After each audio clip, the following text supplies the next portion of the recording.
Hello, this is the RPG Crawler with my tabletop RPG news roundup, this time for June 8th, 2025, where each week I take a look back at the week in tabletop role-playing game news and bring you the highlights, especially with regards to indie releases. But before that, let's take a look at a few items from the larger players. It looks like Wizards of the Coast is finally looking to replace some of the big names that left. There are now job listings for Head of Game Ecosystem and Principal Game Designer open, so if you've got the resume and the will to milk the corporate money while it lasts, there you go. Then Chaosium is having some personnel shifting as well, a lot of personnel shifting. It looks like their former COO Neil Robinson is moving up to become the new CEO. The marketing director Brian Holland is becoming the executive producer for RPGs, and Mike Merles is departing the position for Asmodee, although he will be sticking around from time to time to work on little projects here and there. A host of other lower-end shifts are going down as well during this reorganization. It looks like a lot of people are getting new jobs. Onward towards minor and PDF releases, Song of the Swamp Witch is now available in Pathfinder version. It has been available in other versions for a while now. It is a low-level adventure centered around a swamp and its environs. Grim Press has a few entries into their Cavern Crawl series of dungeon crawls for 5th edition. There is Stone Choir, Skywrath Spire, and Temple of Ash. They also have Unearthed Spoils number 34, Elemental Epoch, that contains various player options and an adventure revolving around elemental themes. Entirely Too Many Gnomes is an adventure from Frog God Games. It deals with the town hosting a conference of gnomish pranksters and is available in 5th edition, Castles and Crusades, and OSR versions. The Astromancer's Wake is a 5th edition adventure from Kelphasil's Tales that has an Astromancer warping stars and constellations themselves. Mammoth Factory has Maze of Madness, a one-shot adventure in their Fateless series of fairy tale-inspired 5th edition offerings, this one seeming to include elements of Wonderland. Liar Liar is a 5th edition one-shot that focuses on an incredibly powerful magical instrument. Tyranny of Bliss is a 5th edition adventure kit that includes adventure hooks, items and spells, characters, etc. This dealing with a corporation that has weaponized joy. Dawn of Heroes is a 5th edition solo campaign inspired the MMORPG Lineage 2. Frostborn Campaign Guide Volume 1 is a 5th edition offering that details a transformed Theria, a world of endless winter. Journey Through Fairhaven is another solo adventure for 5th edition. This one also has a 2-player mode detailing the world of Ardentia, in a choose-your-own-adventure style. A Compendium of Familiars and Companions, Beasts and Fae, is a continuation of the collection of 5th edition companions and familiars, each detailed with lore, guides on summoning, etc., this time focusing on Beasts and Fae. The Conduit is a 5th edition class that deals with channeling magic in various ways, along with support material, subclasses, and so forth. Then there's Grave Hunter's Codex, which details another 5th edition class, along with various paths, unique magic system, and associated material. Legendary Games has the Dragon's Hoard number 55, a collection of 5th edition material including spells, items, monsters, etc. Then Elven Tower has the Dungeon Vault number 58, this one offering material for both 5th edition and Shadowdark, as well as an adventure, I believe, and this time the entire thing is themed on the idea of quest givers. D12 Monthly has 2 issues out this time. Issue number 47 deals with various treasures and loot, while issue 48 details magical treasure and items. The Wreck of the Stormglaive is a level 1 adventure for Shadowdark, which deals with the party being shipwrecked. The Corrupted Library is a dungeon adventure for Shadowdark, part of a wonderful one-shot series. This one deals with a library in which dwells a sorceress librarian. Witch Lords of Skull Mountain, the Zerovan Highlands, is a hex crawl with 8 full adventures and more, which is available in Shadowdark, Dungeon Crawl Classics, and Old School Essentials versions. Creeping Death is a Dungeon Crawl Classics compatible adventure, first in an introductory series of adventures set in the Wormwood historical fantasy setting.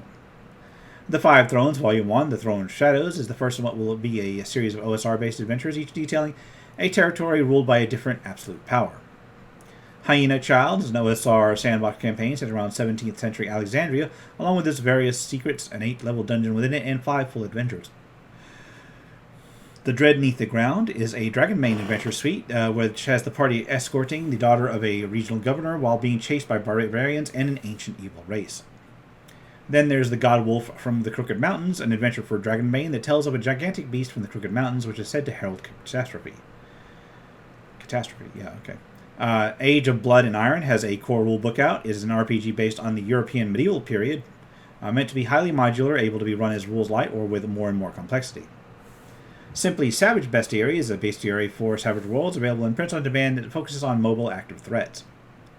Bunny, the Eldritch Slayer, is a pulp-style Call of Cthulhu scenario where Bunny, a school-aged Eldritch Slayer, has gone missing, with the inspirations obvious. Street Wolves Turbo Dreams is a collection of adventures for the Savage Worlds-based Street Wolves setting. Then Bound in Blood is a sourcebook for Vampire the Masquerade 5th edition that covers the various ways vampires can influence the night, whether it be mundane or supernatural. Requiem, Cryptids and Urban Legends, is a collection of creatures from the Everyday Heroes or similar 5e-based systems. They are from various states within the United States and its folklore. This is Renton is a mission for Shadowrun detailing an up-and-coming rocker that needs 2 jobs done. Mindstorm D6 is a post-apocalyptic RPG available in print on demand that deals with a world that's been shattered by psychic energies. Modiphius has Star Trek Adventures 2nd Edition Technical Manual, which offers various specific technology, ships, and weapons available to Starfleet and its related species. Finally, there's Testament, an adventure for 2d6 sci-fi systems like the Cepheus engine that has the adventurer sent on a hunt through the Forsaken Reach on the trail of various encrypted messages, artifacts, and so forth. With that, let's take a look at crowdfunding campaigns. Remember that contributing to a crowdfunding campaign should be done only at your own risk. Doing so, no guarantee you'll be receiving a product. Mentioned here is not an endorsement, but it is for informational purposes only, and we'll start with Temple of the Red Dragon Sorceress, which looks to be a gothic fantasy adventure for 5th edition, dealing with a red dragon sorceress who is thought to have died but has been plotting her vengeance instead all along. The Stolen Code will be a 5th edition intrigue adventure where the party chases the thief of a legendary sword.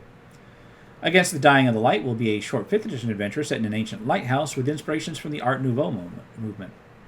Lord of the Mask is looking to be a 5th edition campaign of 5 adventures, each set about a cursed mask.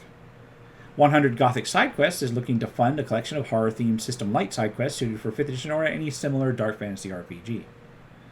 Cursed Courts offers 8 Gothic-inspired factions and associated adventures and will be suited for 5th edition.